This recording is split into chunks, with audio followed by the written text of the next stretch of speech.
Welcome to another episode of the Restoration Obscura Field Guide, a podcast that unearths the forgotten corners of history and brings them back into the light. Each episode goes beyond headlines and textbook dates into the places, decisions, and moments that helped shape our world, even if they were left off the official record. These stories are built from archives, old photographs, and the physical traces still etched into the landscape. Here's your host, photographer, historian, and the creator of Restoration Obscura, John Bulmer.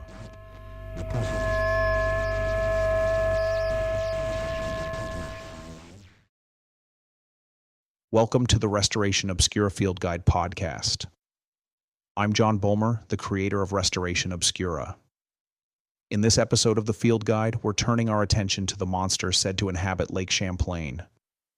People call it Champ, and this creature's inspired sightings, stories, and festivals for more than 2 centuries. Like our earlier episode on the Aber Road Bigfoot incident, Restoration Obscura isn't here to prove or disprove these stories. We're here to look closer at the stories themselves, where they come from, why they persist, and what they reveal about us. Every legend reflects the culture that created it, a mirror showing what we fear, what we hope for, and what we imagine about the world around us. Our journey unfolds in 3 acts. First, we'll explore the early reports of serpents and leviathans on the lake and how 19th century newspapers turned local tales into a national sensation. Then, we'll move down toward the shoreline, into the lived experiences of people who said they saw Champ and how their stories collided with commerce, belief, and doubt. Finally, we'll look at the long cultural afterlife of waterborne monsters, why lakes attract them, how communities embrace them, and what they show us about our enduring need for mystery. This is an episode about folklore and history, about the persistence of wonder in a world that often insists it has no room left for the unknown. Let's begin. Act 1. From horned serpents to ink-stained leviathans.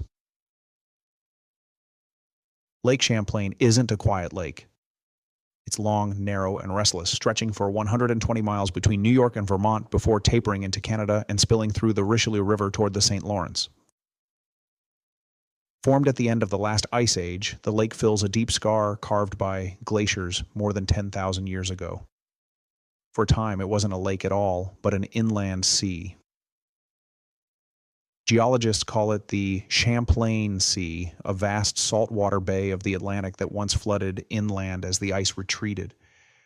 Whales swam here, and their bones still turn up in clay pits around Charlotte, Vermont, reminders that this fresh lake was once saltwater and open to the tides.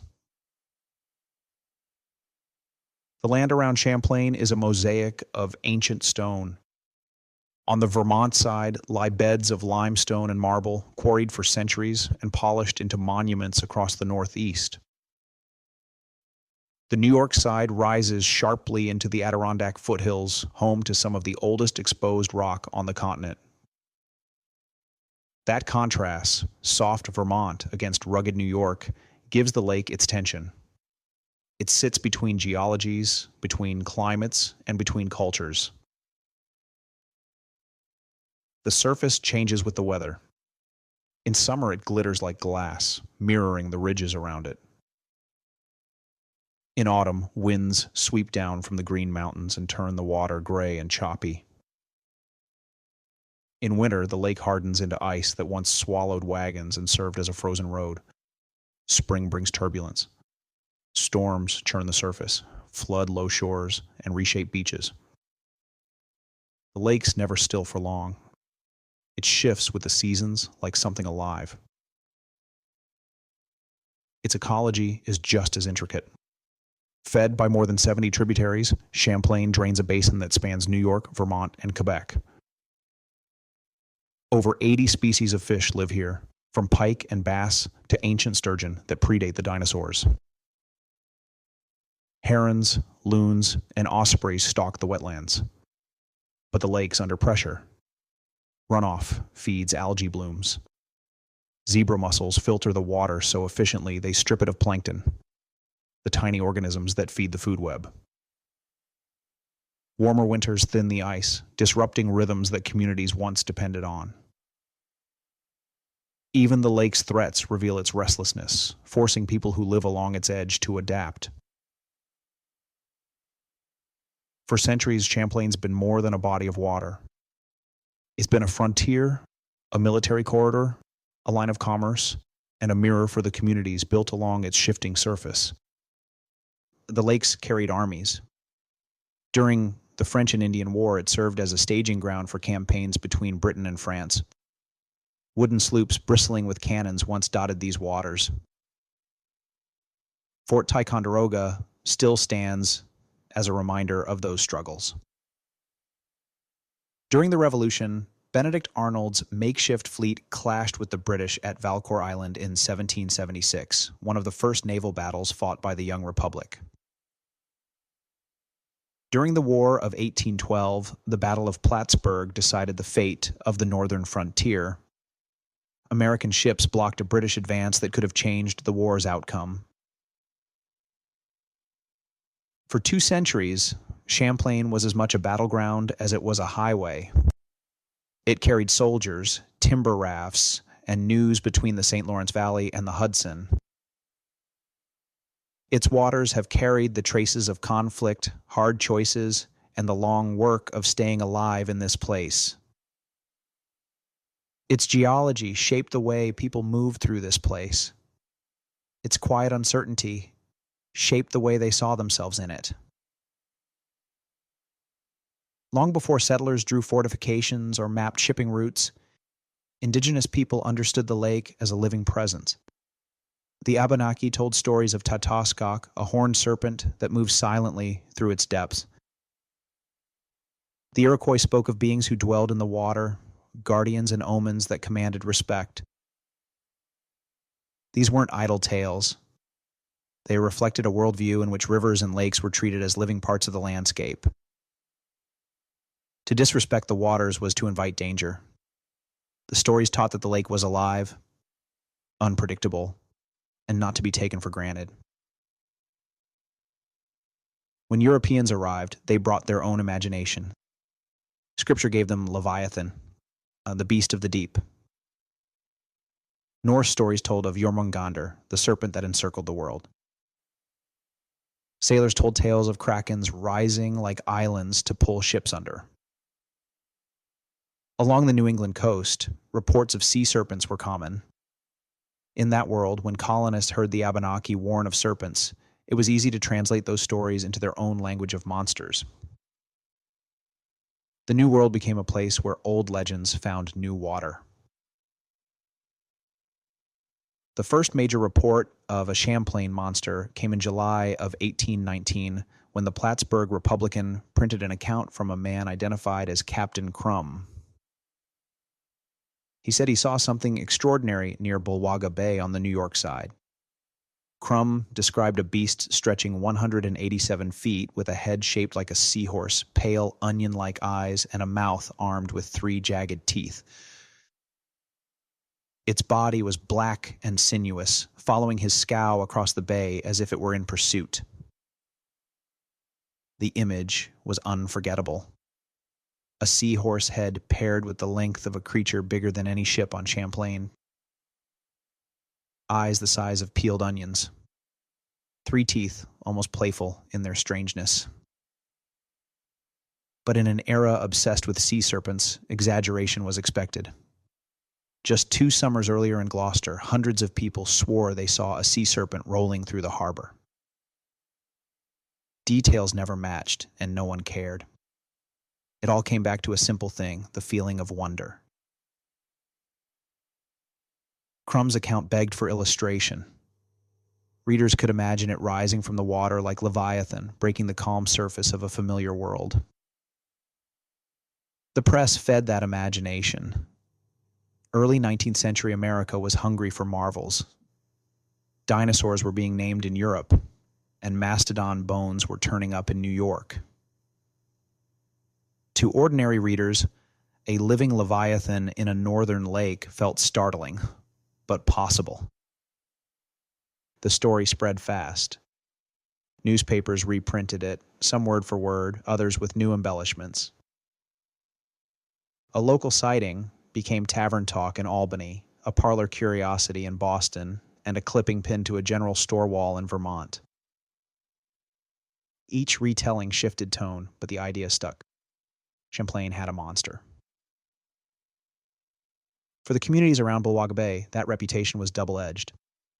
It brought attention and ridicule. But once a story hits print, it gains permanence. It has a dateline, a witness, and the authority of type. The timing was perfect. The early 1800s were an age of exploding print culture. Small papers needed sensation. Monster stories sold. A captain's testimony on the lake felt credible, and readers trusted him. But the story's real power wasn't in what he saw. It was in what people wanted to believe. In hindsight, a 187-foot animal with 3 teeth seems absurd. Yet the image endured. It captured a feeling that Champlain might hide something immense, something alive, waiting in the deep. By the end of that summer, the monster had escaped Bulwaga Bay.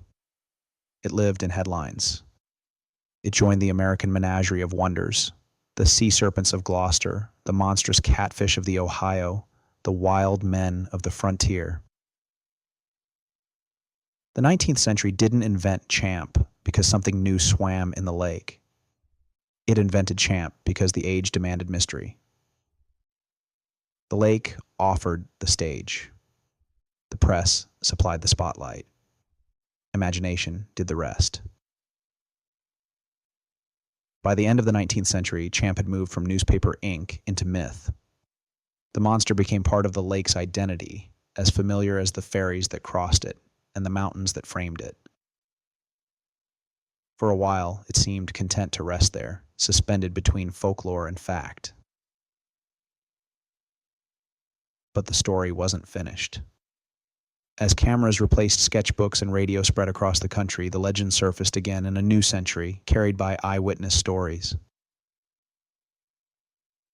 In Act 2, we step into the 20th century when lived experience and belief turn Champ from a printed curiosity into a shared encounter on the water.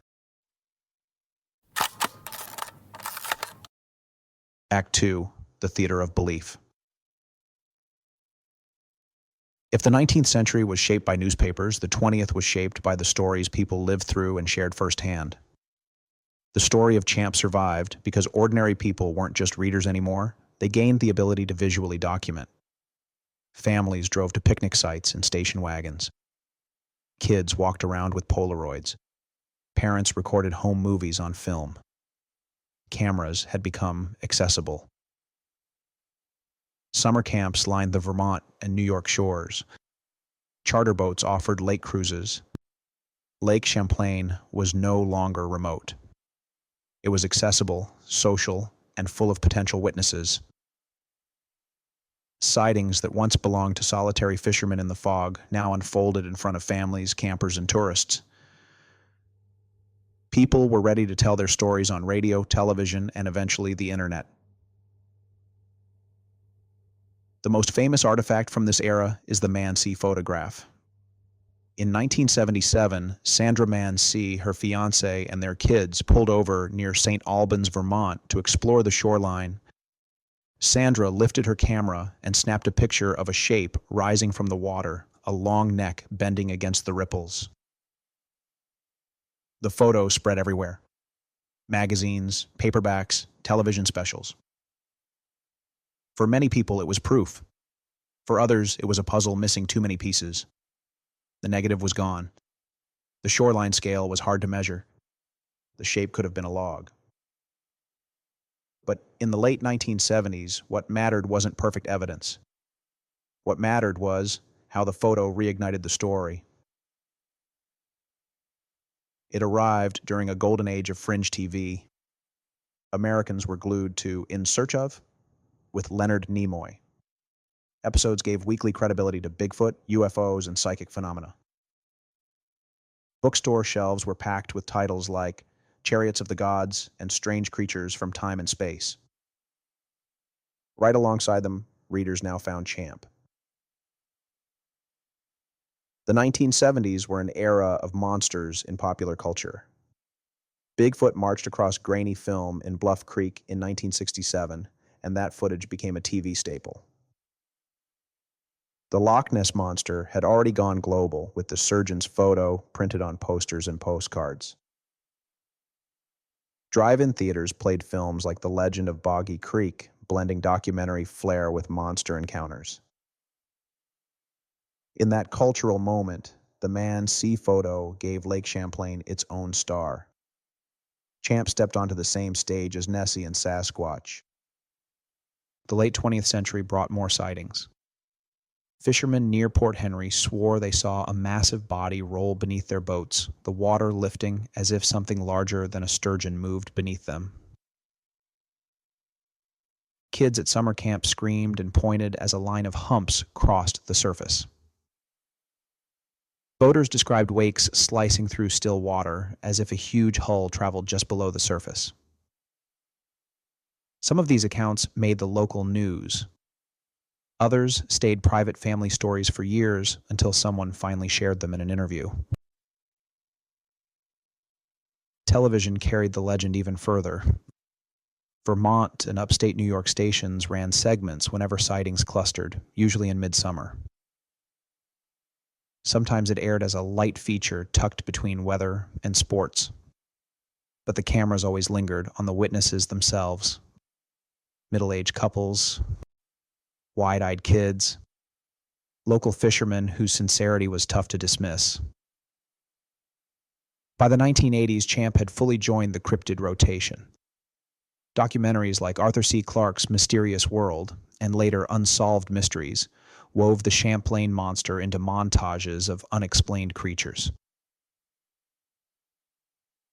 Some accounts claim that a Japanese TV crew once mounted a sonar search of the lake, maybe in the early 1990s, and found a very large submerged object.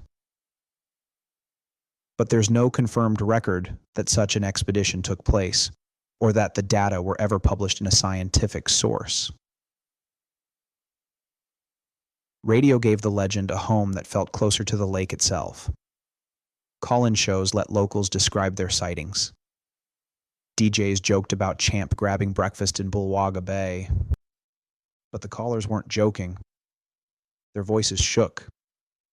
For them, the memory was seared, the splash, the rolling humps, the eerie quiet. Belief and skepticism circled each other in these decades. Naturalists pointed out that lake sturgeon, armored prehistoric fish that can reach 7 feet, can break the surface like a row of ridges. Otters swimming in a line can mimic a serpent. Logs, currents, and tricks of light can fool the eye. But skeptics rarely convinced the witnesses themselves. A fisherman describing something as long as a boxcar moving beneath his skiff. Campers insisting they saw humps gliding across the water. A grandmother recalling ripples spreading across a calm bay. These weren't thrill seekers or fame hunters. They were neighbors, family, people the community trusted.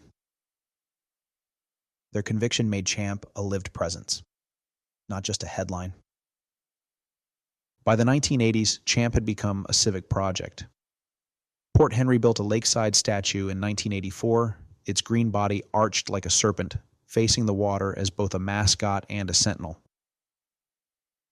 Burlington launched Champ Day celebrations, blending folklore with summer festival energy.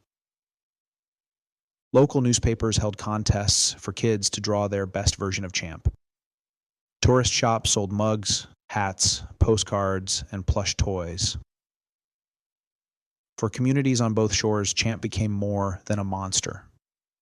It was a brand, a symbol of pride, a sign that the Champlain Valley held mysteries worth visiting. Beneath the kitsch was something more enduring. Families passed down stories like heirlooms. A grandfather leaning across a porch rail telling a grandson about the day he saw the water bulge in 1939. A camp counselor sharing a moonlit story about ripples that came from nowhere, making kids stare wide-eyed at the water. Parents opening scrapbooks, showing yellowed clippings from the Burlington Free Press or the Plattsburgh Press Republican. This is what people saw when I was your age. These accounts held families to the lake, stitching memory to place. The cultural resonance deepened in the 1990s and early 2000s. Champ appeared regularly on the Discovery Channel, the History Channel, and Animal Planet. He showed up alongside Nessie and Ogopogo in countdowns of lake monsters of the world. These specials framed Champ as part of a global pantheon, guardians of deep cold waters. Among them, Ogopogo stood out as a powerful parallel. Said to inhabit British Columbia's Okanagan Lake, Ogopogo traces back to the Syilx people, who told of a water spirit called Inha-a-Itki. We'll dig deeper into Ogopogo in Act 3. Back on Champlain, the legend kept spreading. The Burlington minor league baseball team rebranded as the Vermont Lake Monsters, with a cartoon Champ as their mascot. Kids' books, comic books, and paranormal paperbacks folded Champ into American folklore. For kids growing up in Vermont or upstate New York, Champ wasn't just a story. Champ was a neighbor. Champ belonged to Lake Champlain. But by the end of the century, Champ belonged to pop culture too. An American cryptid swimming alongside Bigfoot and Nessie in the imagination of millions. Champ may be rooted in Lake Champlain, but the story doesn't end at the water's edge. The power of a lake monster, like any enduring folklore, isn't confined to a place or a name. It appears wherever deep water meets deep imagination. The farther you look, the clearer it becomes that Champ is part of a much older, wider pattern, a pattern that spans oceans and centuries. In Act 3, we'll follow that pattern, from the serpents of ancient China to the kelpies of Scotland, from the underwater panthers of the Great Lakes to the long-bodied beasts of Nordic fjords. We'll explore how cultures explain what might be lurking in deep water. We'll look at why humans imagine monsters in the depths, how these legends form in specific landscapes, and what they reveal about fear, belief, and the psychology of the unknown. Because every lake has a legend, and every legend tells us something about the people who carry it. That's where we go in Act 3. Act 3, in the company of Leviathans. To understand Champ, we have to step back and look at the larger tradition of lake monsters. They're everywhere, mapped across cultures and centuries. Loch Ness in Scotland has Nessie, whose fame exploded in the 1930s, but grew from centuries of stories about kelpies and water horses. Iceland's Lagerflöt has its worm, first described in 14th century chronicles, said to coil beneath a glacial river and erupt when disturbed.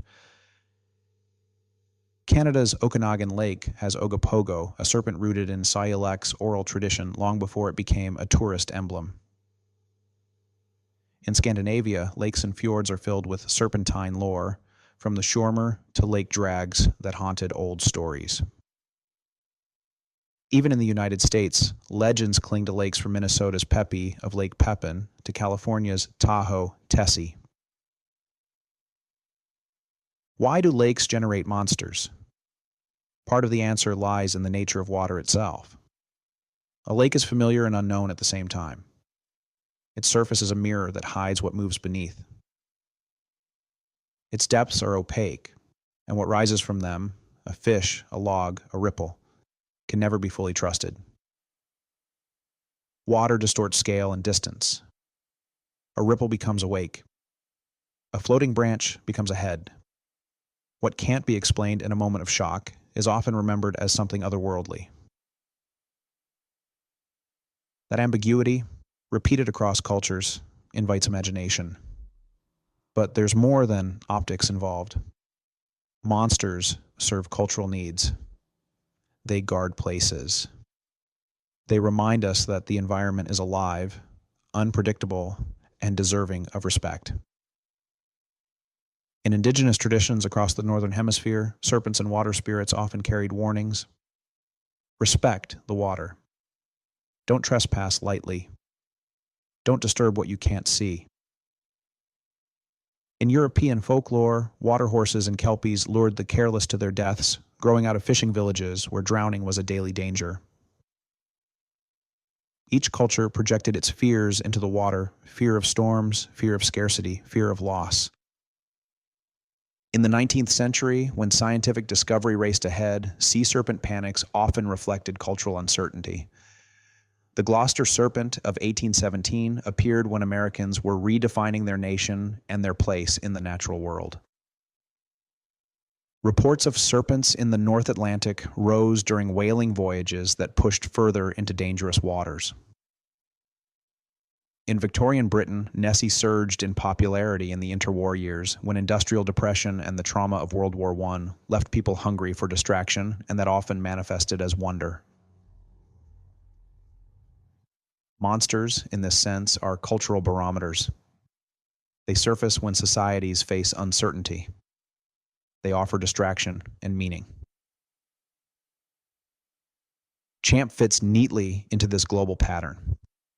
To the Champlain Valley, Champ is more than an unexplained shape in the water. Champ is a guardian of place, a reminder that the lake isn't just scenery, but an ecosystem with depth and power. Even when naturalists explain sightings as sturgeon, otters, or currents, the deeper meaning remains. People want to believe their waters still hold mysteries. Belief isn't undone by explanation. It's nourished by the refusal of the lake to give up all its secrets. There's also a philosophical dimension. To believe in a lake monster is to resist a world that insists everything should be measured, cataloged, and fully explained. It's to carve out a place where mystery is allowed to endure. It's to hold open the idea that the world isn't entirely under our control. The Restoration Obscura Field Guide to the Night explored how darkness invites imagination and how shadows preserve memory.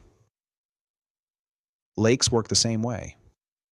They're places where what's unseen still holds possibility. The 20th century, with its sonar rigs and grainy photographs, didn't end the mystery. It amplified it. The Mansi photograph was debated and dissected, but it lives on because it asks more questions than it answers. Much like the Patterson-Gimlin Bigfoot footage, television specials brought sonar and underwater cameras to the search. A 2003 Unsolved Mysteries segment, a History's Mysteries episode, and others tried to probe the depths. But even advanced tools left gaps, revealing only shapes and disturbances that defied easy classification. Each new probe deepened the sense that the lake is a stage where something might still emerge. In 2010, Jeremy Wade, host of River Monsters, came to Lake Champlain to investigate Champ with a scientific lens. Wade, a biologist known for tracking myths of dangerous freshwater creatures, asked a different question. Not whether monsters exist, but what real animals might inspire the stories. He suggested that Champ sightings might come from giant gar or sturgeon, fish that look prehistoric, move slowly, and can grow large enough to startle a boater. Wade's method fits a broader shift in how we look at monsters today. Not as creatures to prove or disprove, but as expressions of cultural memory rooted in real biology. Popular culture has followed this evolution. Monsters have never needed to be fantastical to carry weight. The whale that sank the Essex in 1820 was a known animal, a sperm whale. Yet it became mythic in Melville's Moby Dick as something larger than nature. Jaws did the same with a great white shark, turning a real predator into a symbol of cultural fear. Neither creature was cryptozoological, but both became monsters in the cultural sense. Terror doesn't always rise from mystery. Sometimes it swims in plain sight, and we build legends around it. For Champ, the environmental dimension adds another layer. As the lake faces pollution, invasive species, and warming waters, Champ becomes a metaphor for resilience. If the monster can survive, maybe the ecosystem can too. And if the lake loses its health, what else is lost with it? Even as folklore, Champ reminds people that the lake is alive and deserves care. Belief becomes a form of stewardship, a way of insisting the lake is more than a backdrop.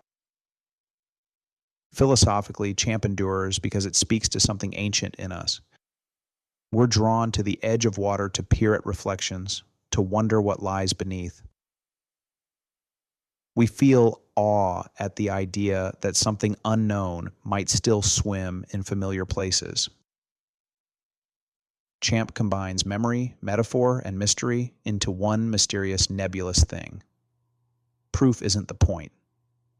The story endures because it fills a human need, the need to believe the world is larger than our explanations, the need to imagine possibility when certainty runs dry. As we close, picture the lake at dusk. The Adirondacks sinking into shadow on one side, the Green Mountains settling on the other.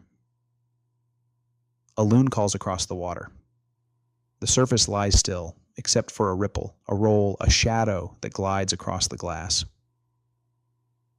For a moment, you see something you can't explain, and then it's gone. That fleeting moment is why Champ matters. Because it reminds us that even in familiar places, wonder waits just beneath the surface. Because it shows that mystery can be a form of memory. Because it proves that some stories are less about what rises from the depths and more about what stirs in us when we look across the water and imagine. This has been the Restoration Obscura Field Guide podcast. I'm John Bulmer. Thanks for joining me as we explored Champ, the Lake Champlain monster, and the leviathans of the world. If you enjoyed this episode, you can subscribe wherever you listen to podcasts. Please rate and share. It helps more people discover our content. You can get weekly articles delivered to your inbox by subscribing at restorationobscura.com. Join me next time as we uncover another story buried in history, memory, and place. Until then, keep your eyes on the water. Take care. I'm excited to share that my new book, Restoration Obscura's Field Guide to the Night, is now available. This project grew out of the same work you hear on this podcast. It's an immersive history of how night has shaped human experience, from the first sky watchers and their constellations, to the wartime blackouts that changed daily life, to the hidden surveillance networks of the Cold War. It's part cultural history, part personal journey, and it invites us to step beyond today's artificial glow and rediscover what still lives in the shadows. Field Guide to the Night is available worldwide in paperback and Kindle on Amazon. If you've been enjoying the Restoration Obscura Field Guide, our deep dives into forgotten history, lost infrastructure, and the legends of the past, there's a way to be part of the story behind the scenes. We're currently welcoming select sponsorship partners for upcoming episodes and articles. Whether you're an independent brand, museum, publisher, archive, or just someone who believes in the power of storytelling, this is your chance to reach an engaged, history-loving audience across Substack, Facebook, Instagram, and all major streaming platforms. If your mission aligns with ours, preserving the past, exploring the overlooked, or just digging deeper than the headlines, we'd love to connect. For sponsor opportunities and media inquiries, contact restorationobscura@gmail.com. Let's bring more forgotten stories to light together. If you believe history is worth preserving, if you've ever paused at the ruins of an old mill or held a faded photograph and wondered about the world it came from, this space is for you. The Restoration Obscura Field Guide podcast streams on all major platforms. Subscribe to support independent, reader-funded storytelling at restorationobscura.com. Copyright 2025, John Bulmer Media and Restoration Obscura. All rights reserved. Restoration Obscura explores forgotten places and overlooked histories. Visiting abandoned sites can be dangerous, unstable, and often illegal. This podcast does not encourage or endorse trespassing, vandalism, or unsafe exploration. Please respect property laws, community safety, and historic preservation efforts. Restoration Obscura draws on a range of materials, including public archives, institutional holdings, and privately preserved collections. Many images and documents have uncertain or incomplete provenance. When possible, sources are identified and credited. While we work to preserve and interpret these materials with care, not all rights of ownership reside with Restoration Obscura. All information is verified as accurate at the time of publication. This was a Restoration Obscura broadcast. Archive reference terminated. Operation complete. Restoration Obscura signing off.